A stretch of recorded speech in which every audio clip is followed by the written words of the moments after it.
The morning sunlight poured gently through the glass windows of the city cafe, painting soft golden streaks on the polished floor. The aroma of freshly brewed coffee mixed with the quiet hum of chatter, yet amidst all the warmth and light, there sat a woman who seemed untouched by it all, Eleanor Hayes, the youngest female CEO of a global design firm. Her life, from the outside, looked perfect. Every magazine called her the woman who has it all. But inside, Eleanor lived in silence, not the peaceful kind, but the kind that echoed with everything she had lost. She had built her empire on discipline, ambition, and heartbreak. Behind the sharp heels and tailored suits was a woman who hadn't smiled from her heart in years. If you believe in kindness, love, and second chances, please take a moment to like, comment, share, and subscribe to our channel, Kindness Thread. Your support keeps stories of hope alive. That morning, Eleanor had stopped at the cafe on her way to a business meeting. She was flipping through her phone, checking emails, when a soft giggle caught her attention. Just a few steps away, a little girl in a pink dress was twirling in circles, holding a worn-out teddy bear. Her laughter filled the air like a forgotten melody. The child couldn't have been more than 3. Eleanor smiled faintly, not out of joy, but out of nostalgia. Something about that laugh reminded her of the life she once dreamed of, before her world had turned into spreadsheets and boardrooms. But then, as Eleanor returned to her laptop, the little girl stumbled and dropped her teddy. The bear rolled to Eleanor's feet. When she looked up, the girl was standing there, her cheeks flushed, her eyes wide and innocent. She whispered shyly, "Can you be my mom, for just one day?" Eleanor froze. Her breath caught in her throat. The entire cafe seemed to fade into silence. For a moment, she thought she'd misheard. The child's voice had been so soft, so pure, it pierced through every layer of Eleanor's carefully built walls. What did you say?" she asked, her voice trembling slightly. But before she could process the shock, her gaze fell on something around the little girl's neck, a small silver necklace with a heart-shaped pendant, engraved with the letter E.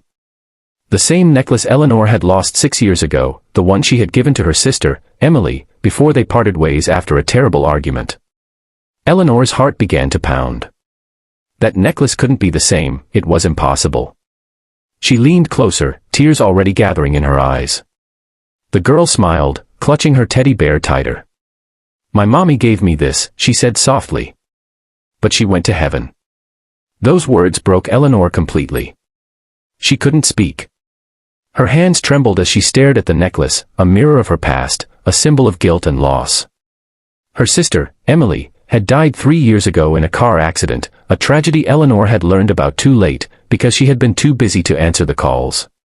She had lived with that regret every single day. And now, standing before her, was a little girl with Emily's eyes, Emily's smile, and Emily's necklace. Eleanor felt the world tilt beneath her. Her mind struggled to catch up with her heart.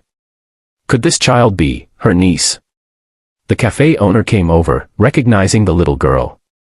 "Oh, you found Lily," he said kindly. Her babysitter stepped away for a minute. "She comes here every morning with her aunt who lives nearby." But Eleanor barely heard him. All she could focus on was Lily, this small, precious life that carried a piece of her sister. For the first time in years, Eleanor took a day off. She followed the babysitter home later, learning that Lily lived with her late mother's friend, Mrs. Cooper, who had taken her in after Emily's passing.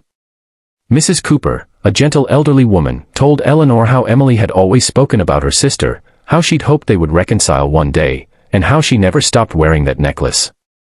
The words struck Eleanor like thunder. She spent hours listening to stories about Emily, her kindness, her laughter, and how much she had loved her daughter. The next morning, Eleanor returned, not as a CEO, but as a woman searching for redemption. She brought Lily a small breakfast and asked if she could take her to the park. Lily's eyes sparkled with excitement. They spent hours running across the grass, feeding birds, and laughing, a sound that healed something deep inside Eleanor's heart. For once, she felt alive. Every giggle, every hug reminded her of what she had been missing, love that asked for nothing in return. As the sun began to set, Lily tugged at her hand. "You're really nice," she said softly. "Can you be my mom forever?" The words shattered Eleanor's heart. She knelt down, tears streaming down her face, and whispered, "I'll always be here for you, I promise." But things weren't simple. Days later, Eleanor learned that Mrs. Cooper's health was failing, and social services were preparing to find Lily a new home. Panic surged through Eleanor's veins. She couldn't let this little girl, her sister's child, be lost to the system. She knew what she had to do. For once, her power, her wealth, her influence, all of it had a purpose beyond business. She filed for guardianship. The process wasn't easy. The system questioned her lifestyle, her long work hours, her lack of parenting experience. But Eleanor didn't back down. Every night, she would sit beside Lily's bed, reading stories until the child fell asleep. Every morning, she'd make pancakes shaped like hearts. Slowly, their bond grew, not out of obligation, but out of love that neither could explain. Months passed, and Eleanor's once cold mansion became filled with laughter. The walls that had only echoed footsteps now echoed giggles and bedtime songs. Eleanor began to rediscover herself, not as a CEO, but as someone capable of love and gentleness. Her employees noticed the change too. She smiled more, listened more, and even started initiatives for working mothers and orphan children through her company. One afternoon, Lily brought her a drawing, two figures holding hands under a rainbow. "That's you and me," Lily said proudly. "And that's Mommy watching from heaven." Eleanor's eyes filled with tears as she hugged the little girl tightly. For the first time in years, she whispered a prayer of gratitude, not for success or wealth, but for second chances. On the day the adoption papers were finalized, Eleanor took Lily to Emily's grave.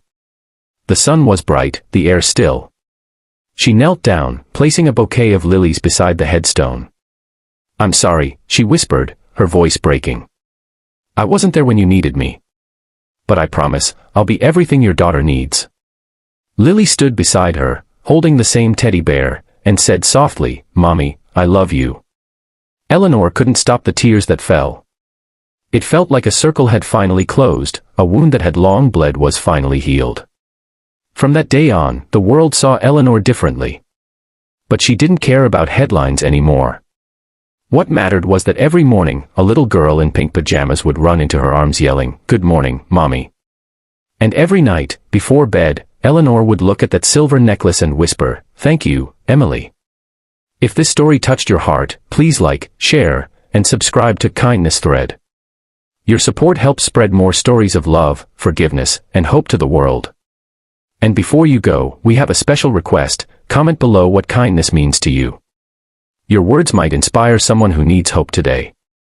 Because sometimes, life gives us a second chance, not to change the past, but to fill the future with love we once lost. Every morning and one sentence that changed everything. And as life continued, they learned that sometimes the most powerful stories aren't the ones written in headlines but the ones built quietly inside the walls of a humble home, where hearts heal, hope returns, and second chances bloom when you least expect them.